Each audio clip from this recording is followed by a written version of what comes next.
So, just a small comment. Is there a reason why this is 27?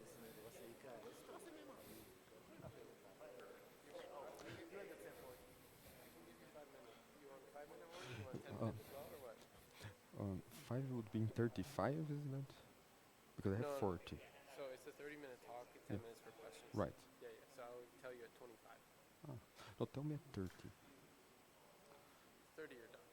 Oh, but then I have 10 minutes for questions. Yeah, Yeah. yeah, yeah, Okay. no. I'm Yeah. just gonna give you a Okay. warning. That's all Okay. I'm saying. Okay. Thanks.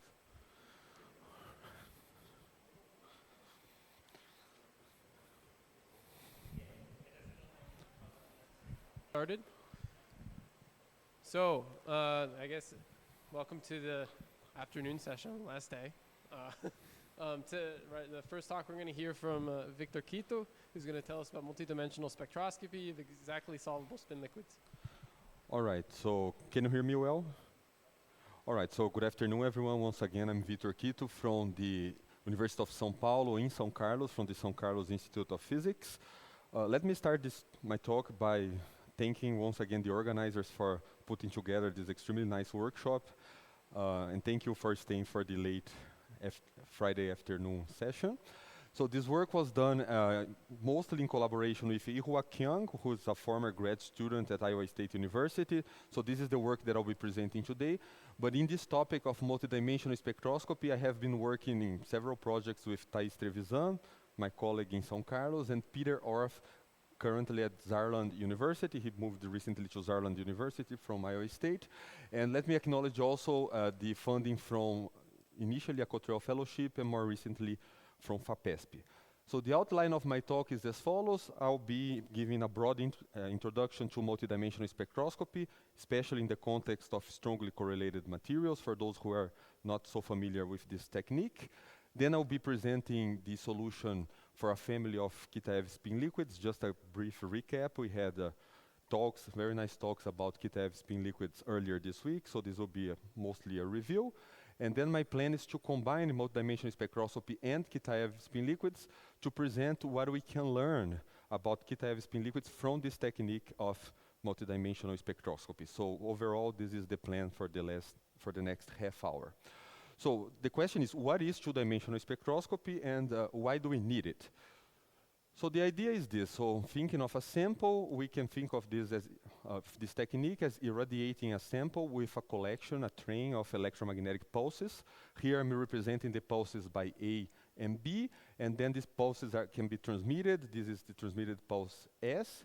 So schematically, we can think of these two pulses A and B as delayed by a time t1, and then a measurement is made at a later time. Here, the time is t1 plus t2 until the measurement. What is very important for this technique is that both times t1 and t2 are arbitrary times. They are not fixed. The ratio of these two times is not fixed in any way. So as one example, just to warm up, things that I'll be talking today, for example, magnetic susceptibility. So we are going to think of the magnetic susceptibility at a time t1 plus t2 as the result of having both pulses A and B, but I'm going to be subtracting the magnetization due to solely pulse A and solely to pulse B. Therefore, I can filter the magnetization due to both pulses. And this is what I expect to get. So this is a susceptibility times the amplitude of HA/HB and other terms as well. And in this talk, my main interest would be to calculate and model this susceptibilities that I'm showing here in blue, and notice that by subtracting this contribution due to A and due to B, we are going to end up with a response that is intrinsically nonlinear. As you can see here, it depends on higher powers of, in this particular example, higher powers of the magnetic field. So this is what multidimensional spectroscopy is. So the question is, why do we need this? Why would you like to? Okay. Sure.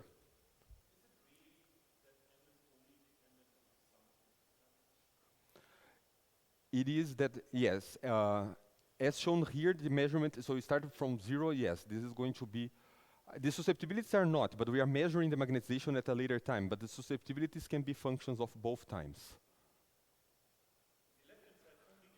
Right, okay, no, I'm sorry, yeah, this can be a function of the T1 and T2, yes. No, sorry, yes, this can be a function of T1 and T. The susceptibilities are functions of both T1 and T2 independently. It's important that the two time intervals are independent. Yes, thanks. So we are going to be analyze this susceptibilities mostly in frequency domain, and in this frequency domain, we are going to be performing the Fourier transform with respect to both times T1 and T2. That's why I mentioned that it's important that both T1 and T2 are arbitrary times. So in terms of experiments, the idea is to repeat the measurements several times for different time intervals, so we can perform this Fourier transform.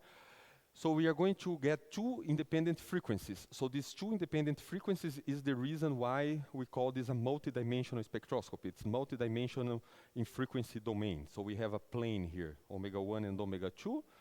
And just to show you a simple example, this is due to Mukamel from the late 90s. The idea here that we can think is, let's say that we have two molecules, 1 and 2, and we want to know something about the way they interact.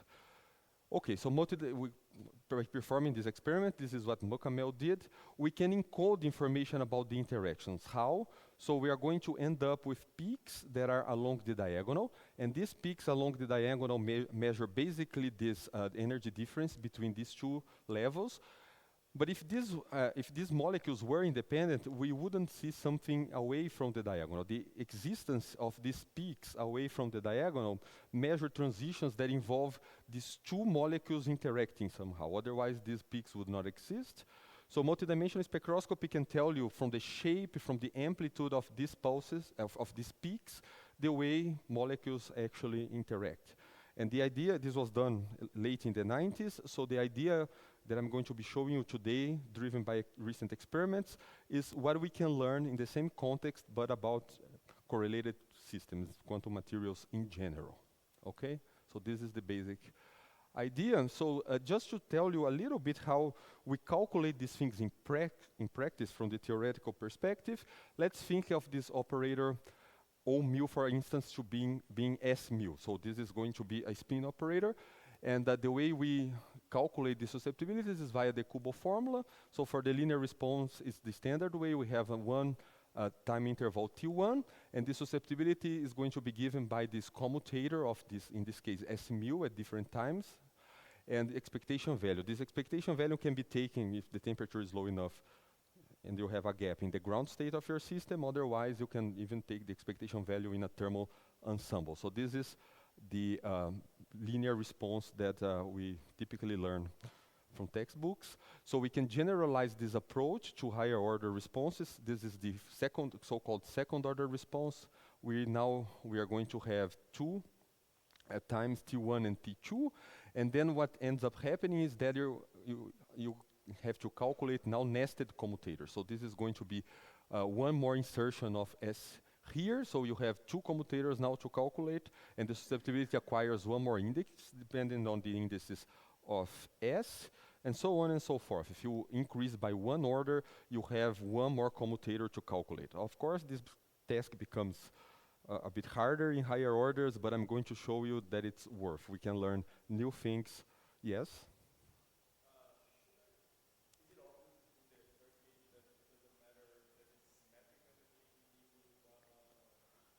No, the times here are different, right? So this tensor has some properties, but it's not necessarily, this is going to depend on symmetries and so on, that you can easily change these indices.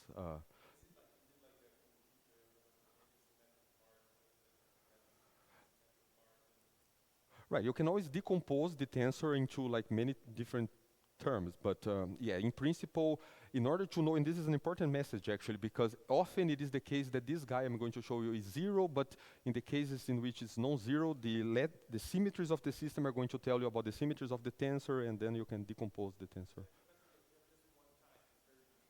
Mm-hmm.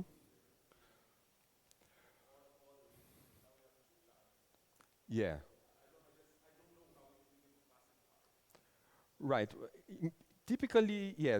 Typically, we do it in frequency domain, not as much as in time domain. But yeah, you can. We can decompose and we can discuss more about these different contributions. I think it's going to become a bit clear later in the talk. So in terms of experiments, I was mentioning to you a bit earlier that something that is motivating us to work on this is that there has been recent experiments in this field by Keith Nelson's group, for example, in 2017, and again analyzing this in frequency domain. I'm not going to have time to explain all these different contributions here, but we can understand basically all of them as different processes. And I will be explaining the spin liquid case, but just to motivate you that in principle these are experiments that are being done in the past 5-10 years by, for example, Keith Nelson's group from Peter Armitage's group, and many other groups are starting to measure this in the terahertz regime. Okay. One case that was explored by Wan and Armitage, one of the first cases using this 2D spectroscopy recently, is the case of the transverse field Ising model, in which they solved the problem.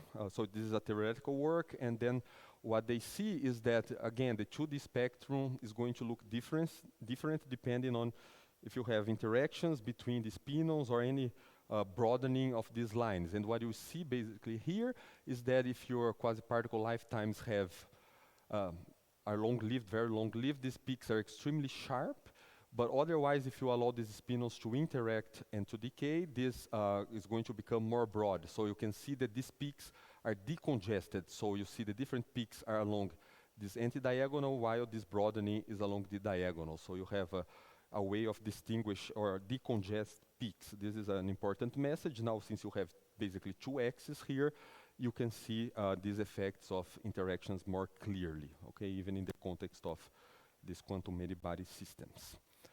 Okay, I was not planning to talk about this particular problem, but I'm just going to highlight some of these results in collaboration with York Shimalian, since we had talks this week about nematicity. So we also, this is a project that we did with Thais, York, and Peter, and we looked at this problem of having in barium nickel 2 arsenic 2, for example, this question if at low temperatures here, this peak splitting is due to a nematic degree of freedom that is frozen or not. So you see from this data from experiment that this peak here starts to become like 2 peaks, and then there is this question: is this due to a condensation of the Ising nematic order parameter, or is this still a liquid and this is two dynamical effects, the quantum fluctuations that are going to split the modes? And in linear response, these two, the difference between these two cases is not so clear. You can, by putting both a glass phase and a liquid phase, get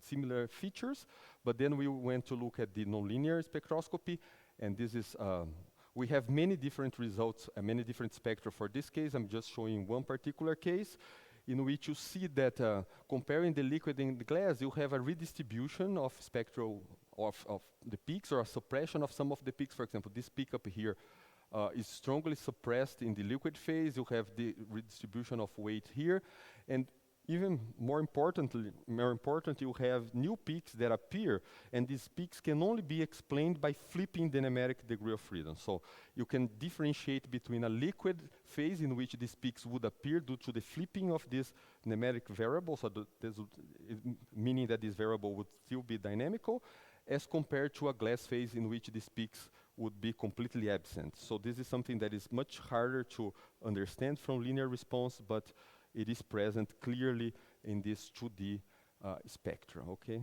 So this is one example in which in strongly correlated systems you can use this multidimensional spectroscopy to distinguish between phases which can look similar in the linear response regime, okay?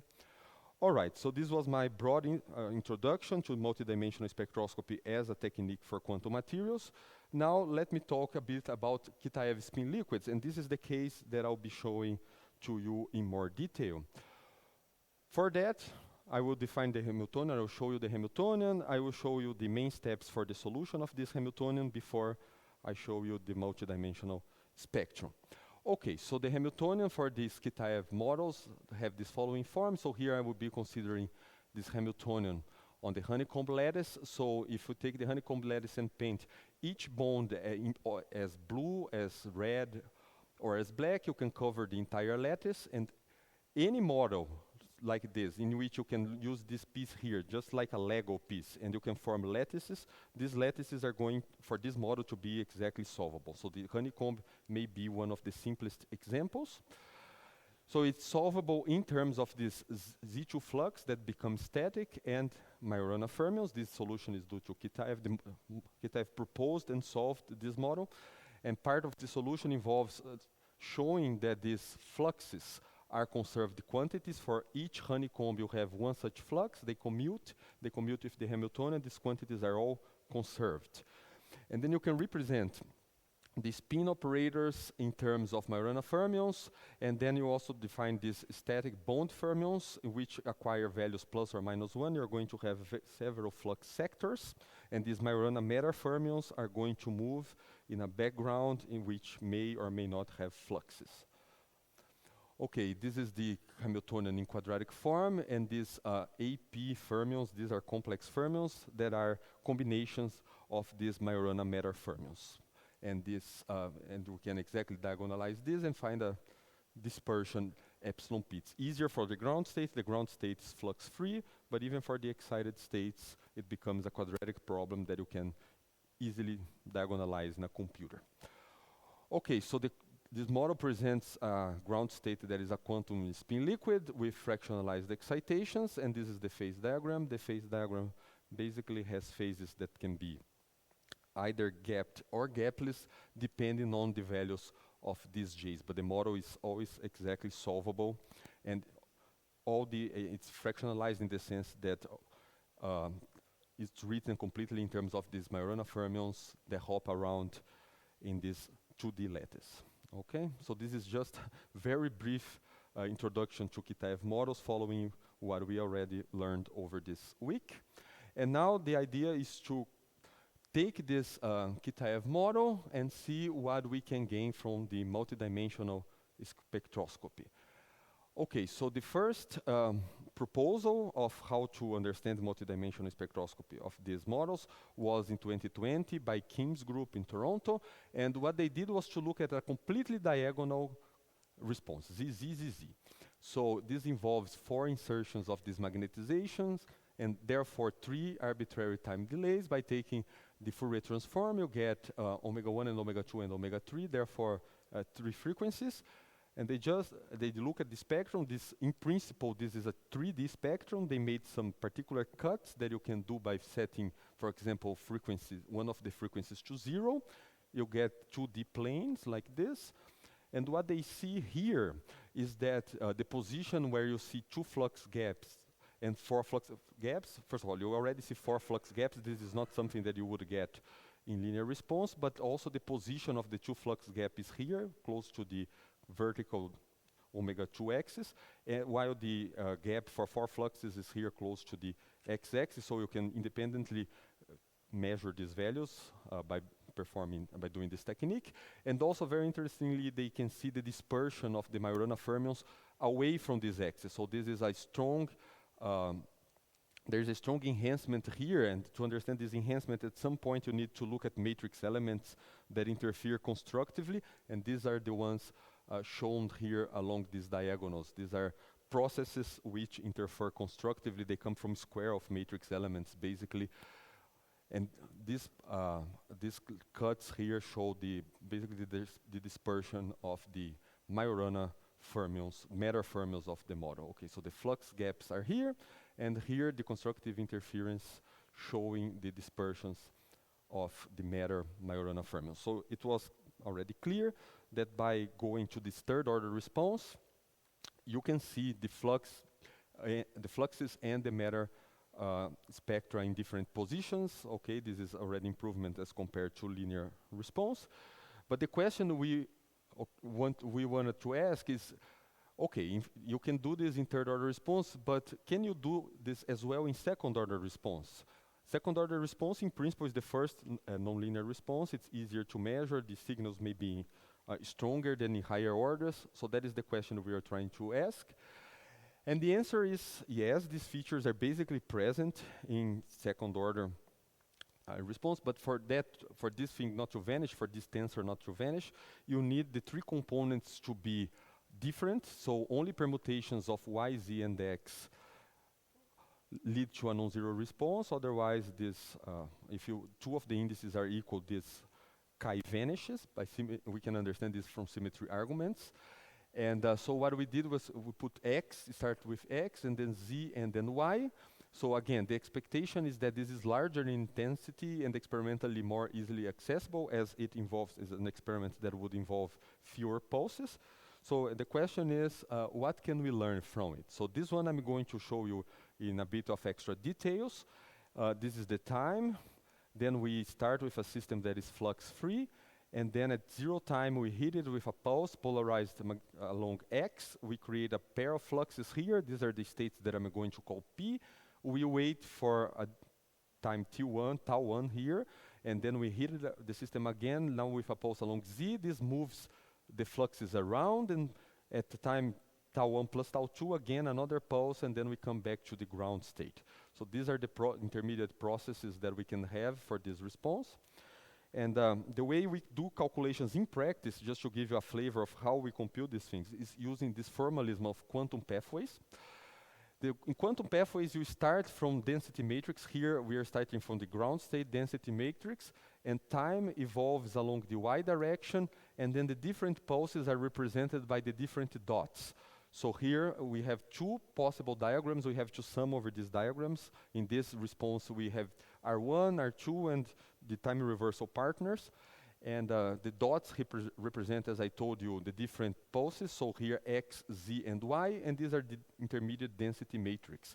And the idea is that this density matrix evolve over time, and at each time interval, we will acquire different phases. So here, this phase measures the difference between the two states. So EP minus E0, EQ minus E0, and so on.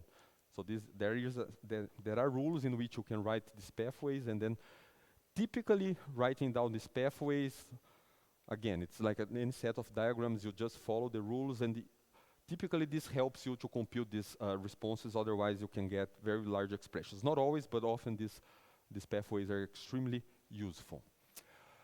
Just one extra details in terms of calculation is that when you perform this Fourier transformation, you get what we call these G functions. And the G functions contain a delta function and principal value. So we are going to put some broadening here. We put it by hand, this gamma. This is the broadening of these levels. In the limit where gamma goes to 0, you get principal value and delta functions.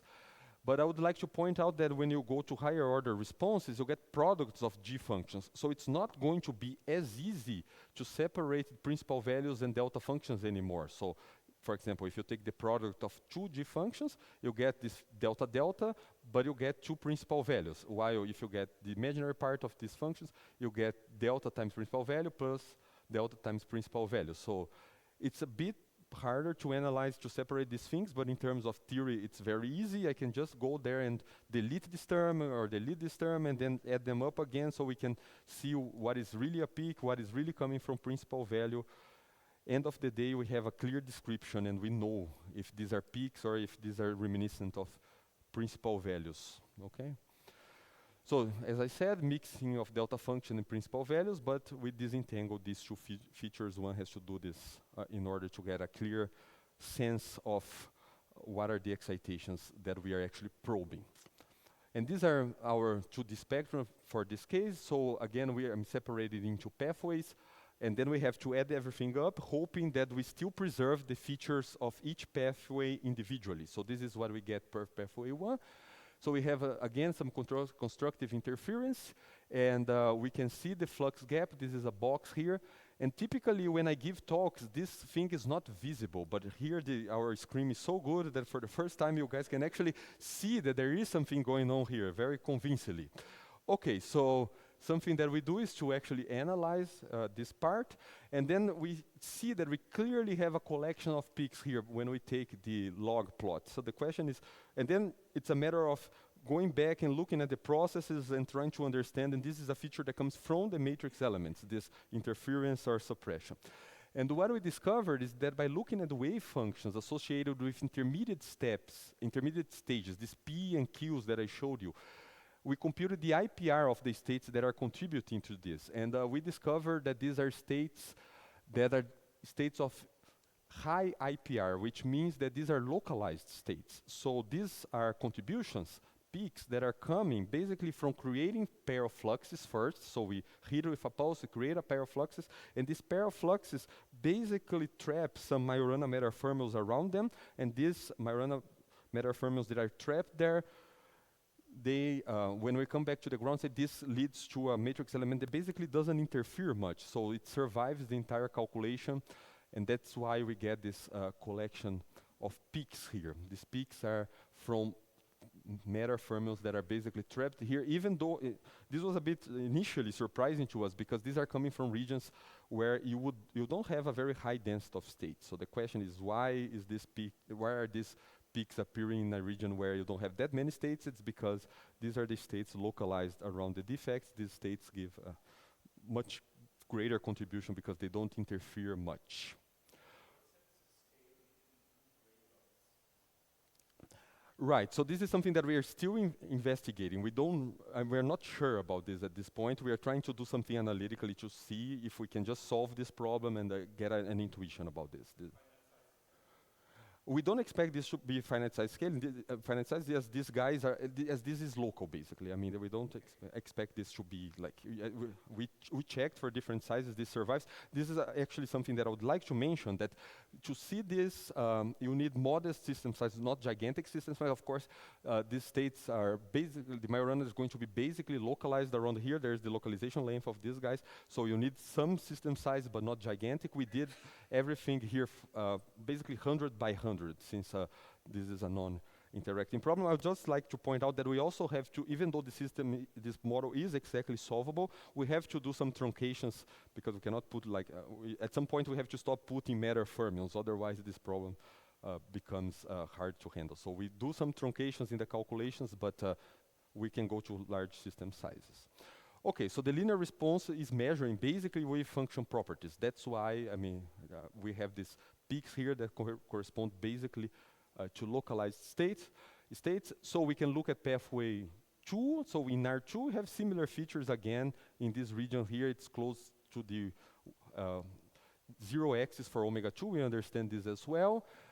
This measured the energy differences between P and Q can have identical energy, so that's why it's localized around here. And then we can look again at the difference between principal values and delta functions inside this flux gap, where we don't expect to see anything. We see a little bit of signal, but then if we just delete the principal values, we see that this goes away. So this is a principal value feature that is leaking inside this gap. As I told you before, we have to add them up. Fortunately, this R1 and R2 are in very different regions of this 2D spectrum, so they don't have any destructive interference or anything like that. They just add up, and this is our result. The features are still present when these pathways are summed. So this was our first understanding of how these things would work. This was done again, as I said, for the honeycomb lattice. Here, just in the last minute or two, I want to show you that we also generalize this to other families of Kitaev models. Again, as long as you have this structure in which you have X, Y, and Z bonds, and you can make lattices out of this, the solutions of the model are simple, are basically the same recipe as Kitaev told us many years ago. A difference here, the only difference is that now you have the octagons and the squares, so you have the possibility of exciting these two flux gaps. You don't expect these flux gaps to be identical. And here again we see some signals that you don't have anything inside, some regions here telling you again about these gaps. The quantum pathways go the same way. I won't give that much detail, but here you see some peaks here, and along this close to this horizontal vertical line, but you see that you don't have anything very close to 0, 0, and that again is a way of measuring the flux gaps, similarly to what we had before. This one I'll just skip, but we can, with good precision, tell what is the value of the difference between having an octagon flux or a square octagon flux. These are the possibilities that are listed here. You can either create fluxes here or fluxes internally this way, and the 2D spectroscopy also tell us both flux gaps besides the standard matter, Majorana matter dispersions, or the matter dispersions, okay? Well, with that, I would like to conclude. How much time did I do? 30 minutes? Okay, it's showing here. All right, so let me lead to my conclusions and outlook. So at this point, I hope to have convinced you that this new technique of multidimensional spectroscopy that was explored a lot in chemistry especially, or in solutions for molecules in the late 90s, early 2000s by several groups, including Mocamel, who has extremely pedagogical reviews about it, can be also applied. This technique can also be applied to quantum materials. The motivation to do it now comes from recent experiments from several different groups. You can access properties that are hidden in the linear response, lifetimes, couplings, wave functions, dynamics. In principle, you are only going to know what you get after you do the calculation. As I mentioned to you, these matrix elements that we have can interfere in a quite destructive way, but if they do that, there must be a reason behind it, so even that is good news. In the examples that I showed, we can directly probe the fractionalization of quantum magnets. But again, Peter, Thais, and I, we have been working in several other possibilities. Other classes of exactly solvable spin liquids that cannot be described as deformations of these Kitaev models, we are also analyzing. And of course, we are trying to do to work with problems in which you don't know the state so well. So techniques that would allow you to do calculations when you don't have a good sense of the states that you have. This is also something in progress. We are looking at correlated and disorder materials in general, so if you have a problem in which linear response is not telling you much or not telling you anything, we are always open to discuss what multidimensional spectroscopy can tell you. Well, with that, thank you for your attention.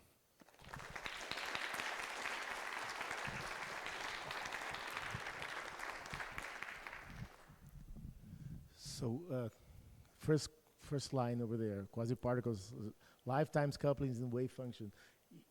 You showed us wave functions and energy eigenvalues. I don't see much discussion in what I have seen of lifetimes. Right. Seems to be put by hand.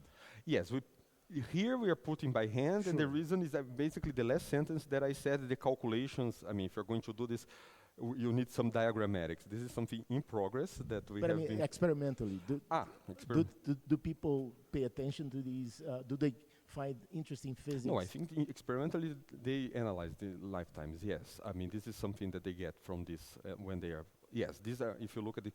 maybe I didn't put it here, but when you look at the experimental plots, yes, this is something that they can calculate from the experiment. Other questions? About experiments, you showed was a nice example of experiencing the terahertz range. Do you know of other examples, like say in other energy scales, maybe in the optical or any experiments that were done? Most of them, for example, in the Raman. I mean, something that in this project that I showed you just a little bit, the multi-dimensional Raman generalization. I'm not aware if this has been done. So I'm aware that in the terahertz regime, I mean, there is currently, there are several groups trying to do this. I know at least 3 of them, Keith Nelson, Zhigang Wang, and Peter Armitage are the ones doing, for example, in the terahertz. But in other energy ranges, for example, the Raman generalization for multidimensional spectroscopy in the Raman regime, I'm not aware at this point, no.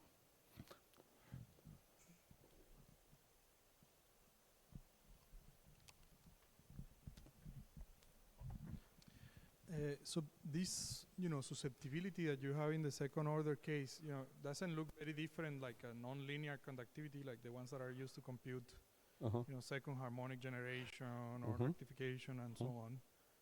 So why should we think of this protocol in which you sort of pump first one signal, then pump another signal? Why not just, because in the end you have to do a Fourier transform, right? So why not just to shining two lasers with different omegas, or Right. So here the idea. Okay. So this higher order second harmonic generation and all of this corresponds to some cuts into this 2D spectrum, right? I mean, so yes, we in this spectrum here we have encoded information about 2 omega and so on. But here, what we're trying to do is to have really two frequencies that are independent, so we can analyze the entire spectrum, not only particular cuts. So for that, you need two arbitrary times. I don't see any other way, because you need two independent frequencies when you Fourier transform. So 2 omega, second harmonic generation, for instance, would correspond to some particular cuts along diagonals and anti-diagonals of this 2D spectrum. But without having two arbitrary delays between the pulses, I don't see exactly how we can. these pulses don't have oscillation; they are just pure pulses. Yeah, ideally, yes. So these intervals, these frequencies correspond to the intervals between the pulses. No, I mean here the frequencies are associated with this corresponding to this. I mean, we would like this to be as delta pulses as possible, because we want this. We are associating the to the spectrum with this corresponding time intervals here, T1 and T2. So it's pump and probe. You put the pulse, you wait for, you put the next pulse, but the information is encoded in the time difference between the pulses, not by the shape of the pulse itself. But in pump probe, there is a frequency also which pulse it's like a Gaussian of a very fastest frequency. The frequency doesn't enter. No, in these approximations that we are having, what is entering is the time intervals.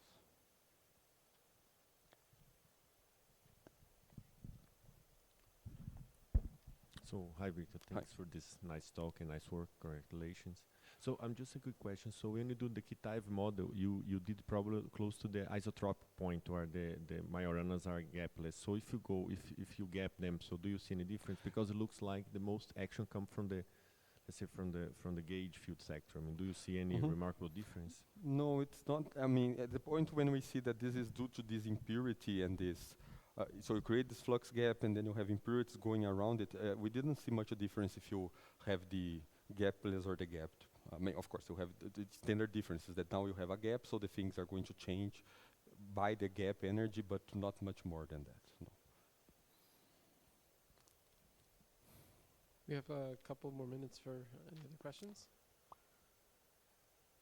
I have, maybe a simpler one just to try to interpret some of these plots. So you mentioned that basically the distance you are from the main diagonal, right, on the 2D, is a measure of like how correlated these pulses are, right?